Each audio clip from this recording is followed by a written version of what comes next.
This next song, we had a few requests for it, and it's a very intense song. It's a very tough song to sing, not because I'm still in this place, but because I feel like in order to access the emotion needed to convey this song, I kind of have to remember in a deep sort of way. This song, I had experienced, and I talked about it in my testimony a few months ago. If you missed that, look on our YouTube page and just search Destiny Testimony and you'll find it. But I talked a lot about experiencing some real traumatic situations growing up, some sexual trauma, and things that just led to a life of trying to find coping mechanisms that worked. I was in full-time ministry. I was giving and giving and giving and pouring out. But yet there was this part of me that just felt gross and rotten and broken. And I would get up every day and I would put on the face and I would do my best to show up for the ministry, but my insides hadn't been fully healed from so much of that trauma. And then it kind of stepped into different coping mechanisms that turned into things that manifested in addictions and just negative outlets to try and make that pain go away. And I wrote this song in the middle of being wrapped up in some pretty negative stuff, if I can put it that way nicely, because I don't know if there's kids watching. Just in the middle of some pretty negative stuff. And a dear friend of mine who I had confided in, she gave me a book. And the book was called Redeeming Love by Francine Rivers. And it talks about the story of Hosea and Gomer in a they kind of set it in like a wild Western story.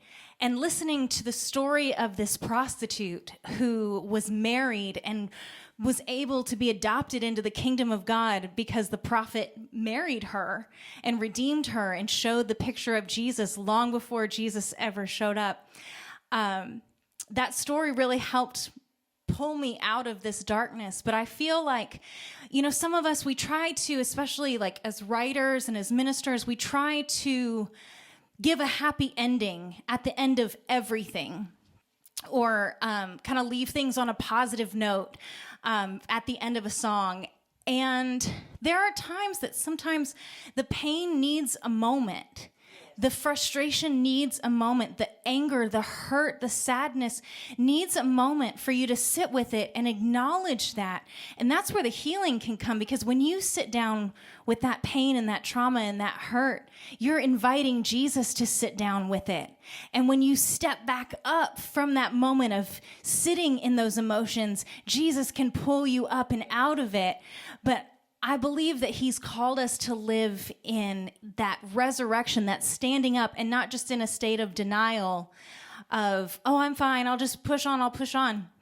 And so I hope that in singing this song tonight, if any of you that are watching are feeling in that deep, dirty, ugly space, feeling unloved or worthless, let this song sit and hold space for you tonight. This is Condemned Motel.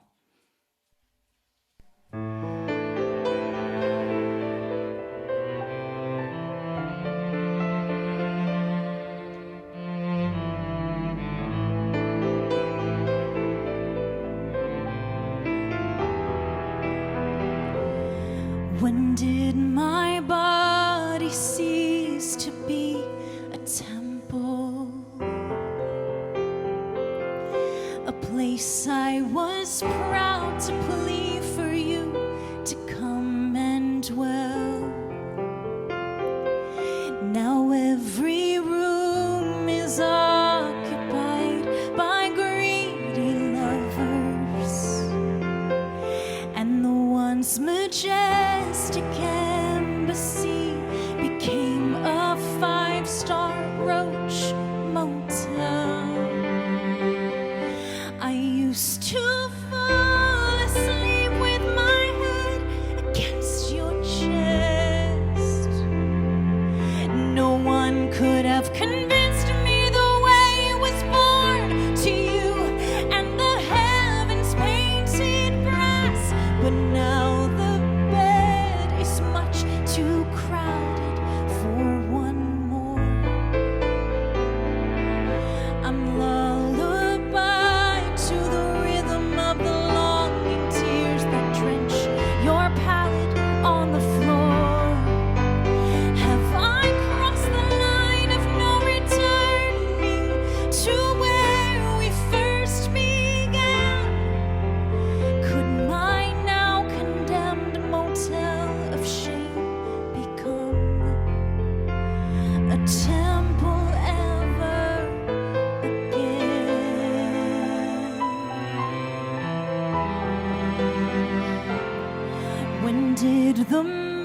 melodies of love distort and cease, where every note was drenched in anthems of your name. Now only songs of mass destruction plague the airwaves, and the once surrendered symphony drinks of seduction's cheap champagne. I used to fall asleep with my head against your chest.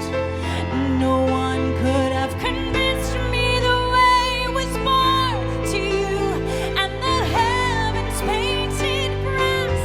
But now the bed is much too crowded for one more.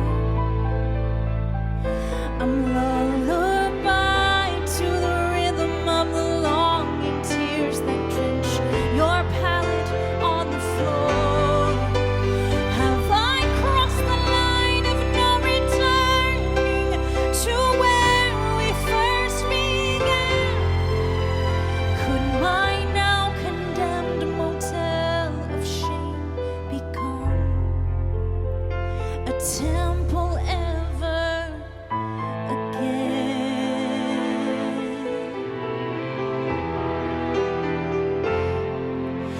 Oh, my soul, why do you circle around this mountain? Shame is taken hold. I'm at its mercy once again. Why did I choose the path more travel, pushing open my own doors, adapt the wanderings of a prodigal, the perfume of a whore?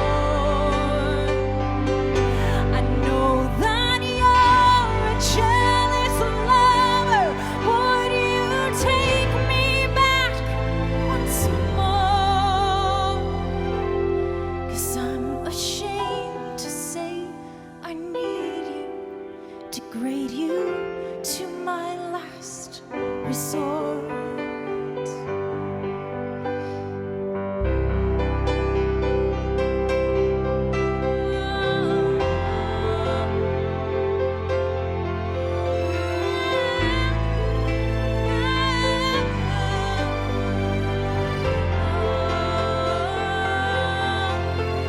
Have I crossed the line of no returning to where we first began?